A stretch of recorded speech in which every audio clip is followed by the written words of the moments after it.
Hello everyone, welcome to evidyarthi.in। आज हम करने जा रहे हैं करंट अफेयर्स मार्च 2024 का MCQ। इसको आप अपनी किसी भी लैंग्वेज में ट्रांसलेट करके सॉल्व कर सकते हैं। चलिए स्टार्ट करते हैं। Question number 1। वार्षिक वित्तीय साक्षरता सप्ताह अभियान, जिसको हम एनुअल फाइनेंशियल लिटरेसी भी बोलते हैं, हाल ही में निम्नलिखित में से किसके द्वारा आयोजित किया गया है? इसरो, IIT कानपुर, भारतीय reserve bank, state bank of India. तो इसका करेक्ट आंसर है ऑप्शन सी, भारतीय रिजर्व बैंक RBI। भारतीय रिजर्व बैंक 2016 से हर साल वित्तीय साक्षरता सप्ताह FLW आयोजित कर रहा है। Question number 2। रिसेंटली महाराष्ट्र के किस शहर ने भारत का पहला zero carbon buildings action plan launch किया है? पुणे, नागपुर, बॉम्बे, नासिक। तो इसका करेक्ट आंसर है ऑप्शन बी, नागपुर। नागपुर ने भारत का पहला zero carbon buildings action plan launch किया। Question number 3।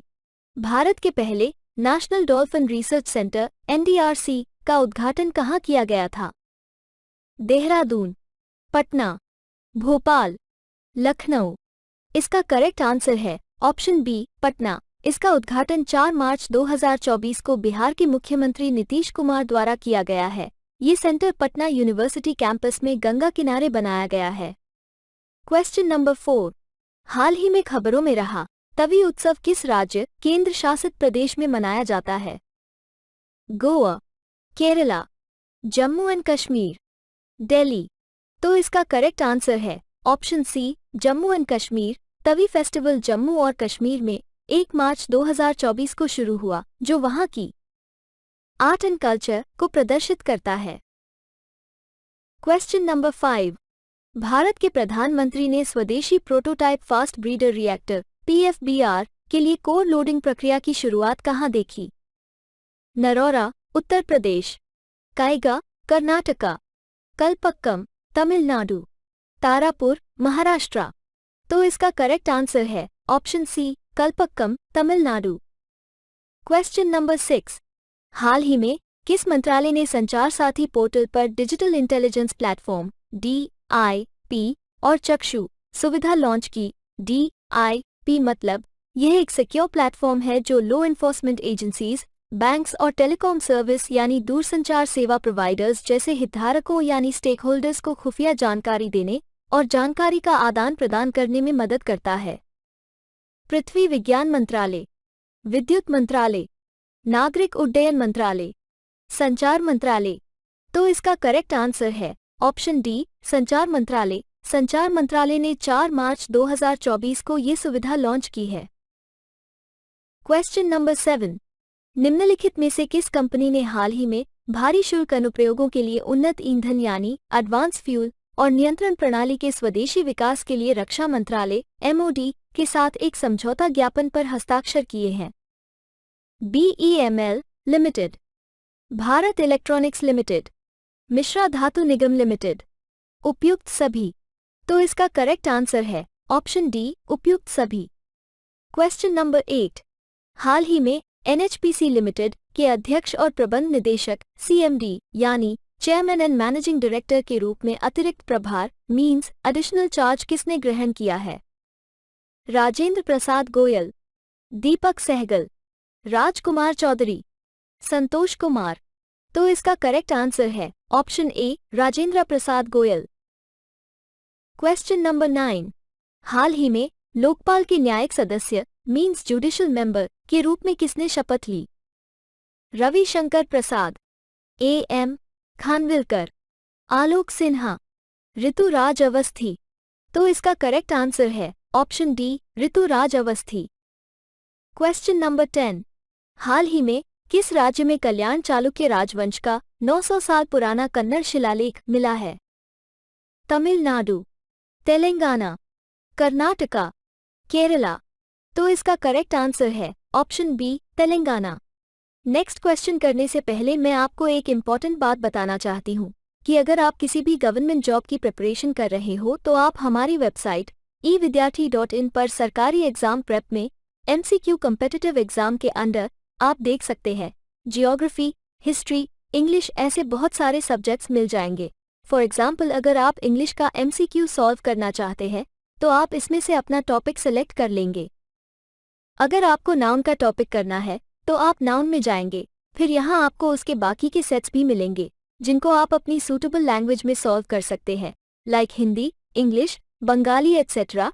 और अगर आपको इनको सॉल्व करने में कोई प्रॉब्लम आ रही है तो आप हमारे नोट्स पर जाके इनको और अच्छे से पढ़ सकते हैं। यहाँ और भी टॉपिक्स के नोट्स अवेलेबल है और आप हमारे इन टॉपिक्स की वीडियोस भी देख सकते हैं। यह मैंने आपको एक एग्जाम्पल दिया है। ऐसे आप किसी भी सब्जेक्ट लाइक करंट अफेयर्स या हिस्ट्री किसी में भी कर सकते हैं और यह सब बिल्कुल फ्री है। देखते हैं next question. Question number 11। Jammu Kashmir और लद्दाख उच्च न्यायालय के अतिरिक्त न्यायाधीश यानी एडिशनल जज के रूप में किसे नियुक्त किया गया है? जस्टिस रमेश मिश्रा, न्यायमूर्ति यानी justice N Koteshwar Singh, justice Mohammad Yusuf Wani, justice Anoop Kumar Sinha. तो इसका करेक्ट आंसर है option C, justice Mohammad Yusuf Wani. Question number 12। Myanmar में भारत के नए राजदूत के रूप में किसे नामित किया गया है, मतलब चुना गया है? सैयद अकबरुद्दीन, अभिषेक सक्सेना, अभय ठाकुर, दीपक सिन्हा। तो इसका करेक्ट आंसर है option C, Abhay Thakur. Question number 13। हाल ही में किस कंपनी को शेयरों और डिबेंचर के बदले वित्तपोषण के लिए भारतीय रिजर्व बैंक RBI से निलंबित कर दिया गया है? मतलब किस कंपनी को शेयर्स एंड डिबेंचर्स के बदले फाइनेंस के लिए भारतीय रिजर्व बैंक RBI से सस्पेंड कर दिया गया है? JM financial products limited, siemens financial services private limited, Artico capital India limited, PTC India financial services limited. तो इसका करेक्ट आंसर है ऑप्शन ए, JM financial products limited. Question number 14।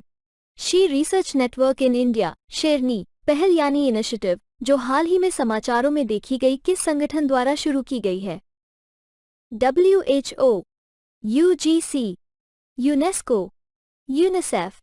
तो इसका करेक्ट आंसर है option B, UGC। Question number 15।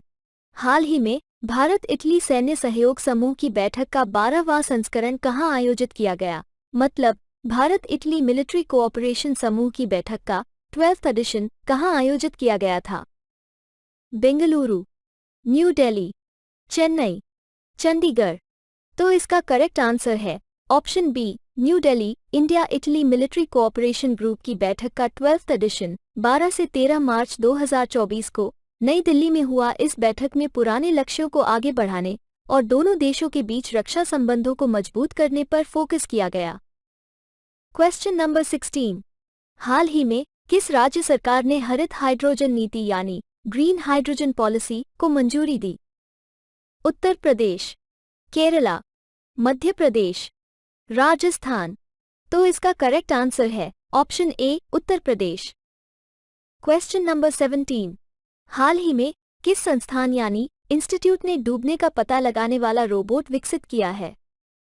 IIT Roorkee, IIT Kanpur, IIT Mandi and Palakkad, IIT Bombay and Mandi. तो इसका correct answer है option C, IIT Mandi and Palakkad. IIT Mandi and Palakkad के रिसर्चर्स ने समुद्र के नीचे डूबी हुई चीजों का पता लगाने के लिए एक रोबोट बनाया है जो पानी के नीचे की जांच और खोज में आने वाली चुनौतियों का समाधान करता है। ये रोबोट समुद्र, जलाशयों और बांधों के लिए बनाया गया है। Question number 18। भारत की पहली लघु स्तरीय LNG इकाई यानी स्मॉल स्केल LNG यूनिट का उद्घाटन कहाँ किया गया? कर्नाटक, मध्य प्रदेश, राजस्थान, महाराष्ट्र। तो इसका करेक्ट आंसर है option B, Madhya Pradesh. Question number 19। पहला भारत स्टीम बॉयलर एक्सपो 2024 कहाँ आयोजित किया गया था? पुणे, महाराष्ट्र, गुवाहाटी, असम, वाराणसी, उत्तर प्रदेश, इंदौर, मध्य प्रदेश। तो इसका करेक्ट आंसर है ऑप्शन बी, गुवाहाटी, असम। भारत का पहला स्टीम बॉयलर एक्सपो 2024 5 से 7 मार्च तक गुवाहाटी, असम, भारत के वेटरनरी कॉलेज फील्ड पशु चिकित्सा महाविद्यालय मैदान में आयोजित किया गया था। इस आयोजन का टारगेट विभिन्न क्षेत्रों की एफिशिएंसी एंड ग्रोथ में सुधार करना है जो स्टीम बॉयलर्स का उपयोग करते हैं। Question number 20। निम्नलिखित में से किस कंपनी ने हाल ही में महाराष्ट्र में नवीकरणीय ऊर्जा पार्क विकसित करने के लिए महाजेनको के साथ सहयोग किया है? मतलब किस कंपनी ने महाराष्ट्र में रिन्यूएबल एनर्जी पार्क विकसित करने के लिए महाजेनको यानी Maharashtra state power generation company के साथ सहयोग किया है? NTPC green energy limited, Tata समूह, Reliance industries limited, ITC limited. तो इसका करेक्ट आंसर है option A, NTPC green energy limited. चलिए अब हम देखते हैं हमारा रिजल्ट क्या आया है। तो हमारे सारे आंसर्स बिल्कुल करेक्ट हैं और आप ये क्वेश्चंस खुद से भी सॉल्व कर सकते हैं। आपको इसका लिंक डिस्क्रिप्शन में मिल जाएगा। इसके साथ आपको हमारी वेबसाइट पर और भी exams related content, previous year paper यहाँ मिल जाएंगे। और अगर आपको ये वीडियो पसंद आए तो लाइक, शेयर और सब्सक्राइब कीजिए। Thank you.